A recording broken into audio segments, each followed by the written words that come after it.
الحمد لله رب العالمين، وصلى الله وسلم على نبينا محمد وعلى آله وأصحابه أجمعين. أحبتي في الله، يوم لا كالأيام، يوم عظيم، يوم جليل، يوم عظمه الله عز وجل وشرفه، يوم فضله الله عز وجل وكرمه، يوم أكمل الله عز وجل به الدين، يوم أتم الله عز وجل به النعمة على المؤمنين، يوم رضي الله عز وجل لهذه الأمة دينها، يوم كبير، يوم الجلال والكمال والعظمة والجلال، إنه يوم عرفة. الله أكبر عباد الله، يوم عظيم. الناس يجتمعون في الصلوات الخمس في الأحياء، ثم يأتي جمع أكبر منه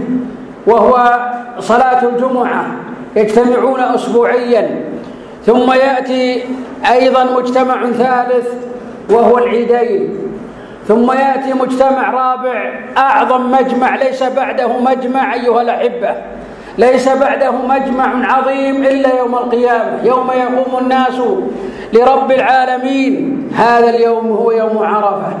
لا إله إلا الله، ما أعظم هذا اليوم وما أجله وما أكبره. ولهذا الحج عرفة، من فاته الحج يوم عرفة فاته الحج، هو الركن العظيم، هو الركن الأساسي. هذا اليوم أيها الأحبة هو فرحة وسرور ومنحة وحبور وكرم من الرحيم الغفور، لا لأهل الحجاج والعمار ولا لأهل أيضا الأمصار. ولهذا في صحيح مسلم: ما من يوم أكثر من أن يعتق الله فيه من النار، ما من يوم أكثر من أن يعتق الله فيه من النار من يوم عرفة، ما من يوم أكثر من أن يعتق الله فيه من النار من يوم عرفة، وإنه ليدنو ثم يباهي بهم الملائكة فيقول: ماذا أراد هؤلاء؟ ما رؤي الشيطان أحقر ولا أدحر ولا أغيض ولا أبعد مثل يوم عرفة، لما يرى من تنزل الرحمات والهبات والعطيات والكرم والإحسان في هذا اليوم العظيم. أيها المؤمنون، ينبغي لنا أن نحرص على يوم عرفة وأن نستغله. إن كان الإنسان حاجا فعليه باغتنامه، يحافظ على سمعه وعلى بصره وعلى كلامه وعلى وقته، يحافظ على ذلك أشد الحفظ، يحافظ على أنفاسه في هذه اللحظات. نعم أيها الأحبة، يحافظ على أنفاسه ودقائقه وساعاته، وإن كان من أهل الأمصار أو غير الحجاج والعمار فليصم هذا اليوم، يشرع صومه، فهو يكفر سنتين، السنة الماضية والسنة القادمة. أيها الأحبة، ينبغي اغتنام هذا اليوم بالدعاء وسؤال رب الأرض والسماء، والإكثار من لا إله إلا الله وحده لا شريك له، له الملك وله الحمد وهو على كل شيء قدير، والإكثار من قول ربنا آتنا في الدنيا حسنة وفي الآخرة حسنة وقنا عذاب النار. نبغي أن نقبل على ربنا، نلجأ إلى ربنا، نخضع إلى ربنا. نحن الفقراء، نحن الأسراء، نحن المساكين، نحن محتاجون أيها الأحبة إلى ربنا. فربنا يقول: يا أيها الناس أنتم الفقراء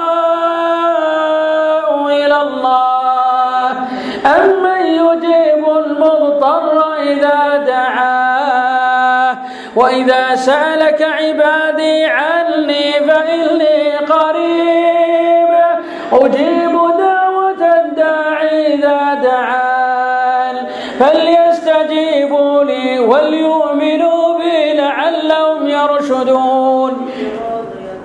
كم من الأنفس من سوف ترحل وتغادر الحياة قبل أن تدرك يوم عرفة، نعم أيها الأحبة، لا يدري الإنسان، كل نفس ذائقة الموت، وإنما توفون أجوركم يوم القيامة، فمن زحزح عن النار وأدخل الجنة فقد فاز.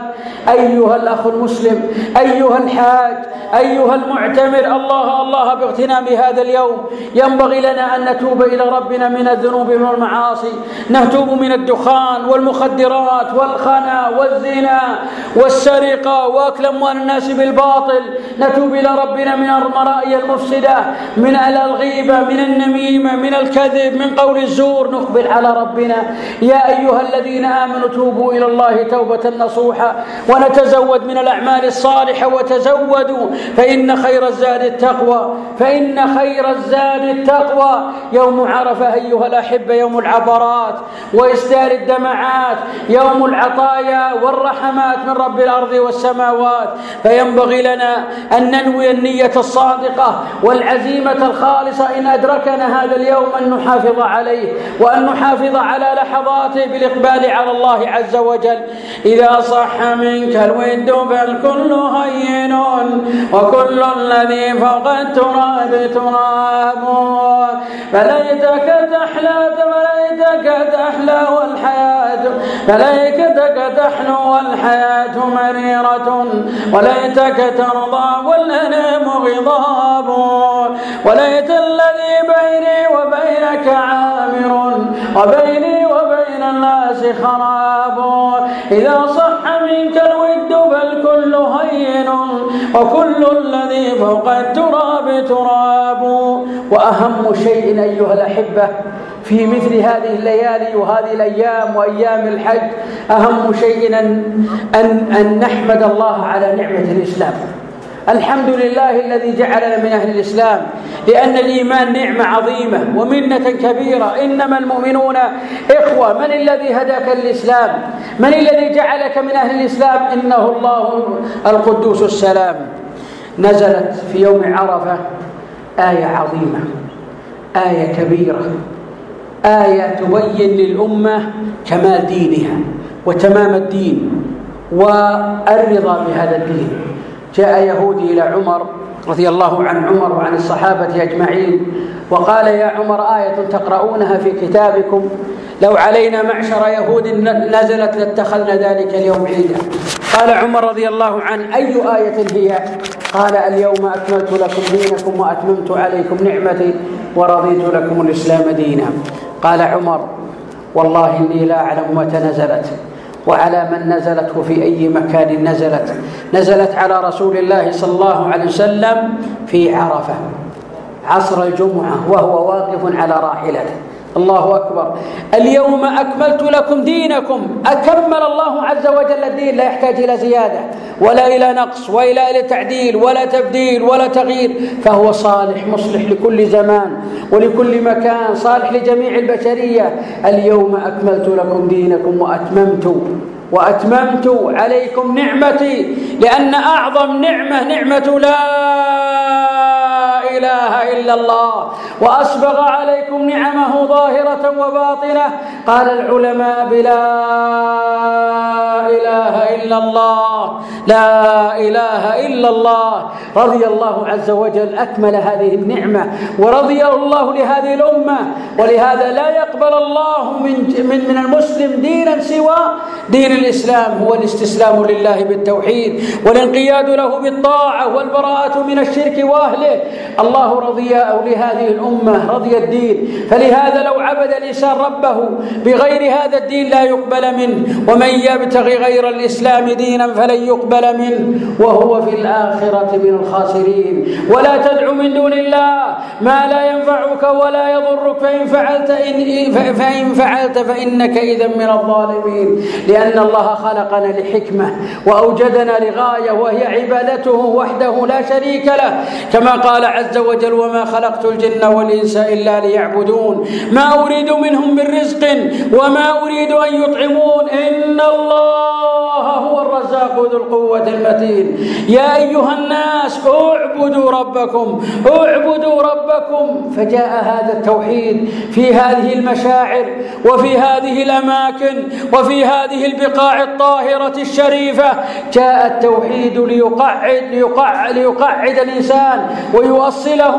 يقول جابر: فأهل النبي صلى الله عليه وسلم بالتوحيد: لبيك اللهم لبيك لبيك لا شريك لك لبيك إن الحمد والنعمة لك والملك لا شريك لك. يقول أنس: يكبر منا المكبر فلا ينكر عليه، يهلل المهلل فلا ينكر عليه.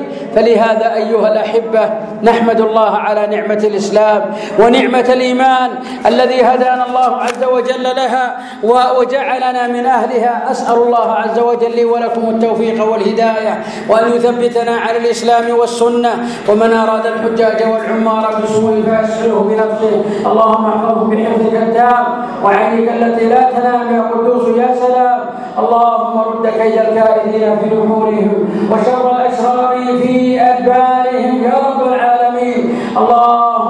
اللهم احفظ الحجاج في مناسكهم وشعائرهم ومشاعرهم وجميع أحوالهم وتنقلاتهم. ردهم إلى أهلهم سالمين غانمين مقبولين يا رب العالمين.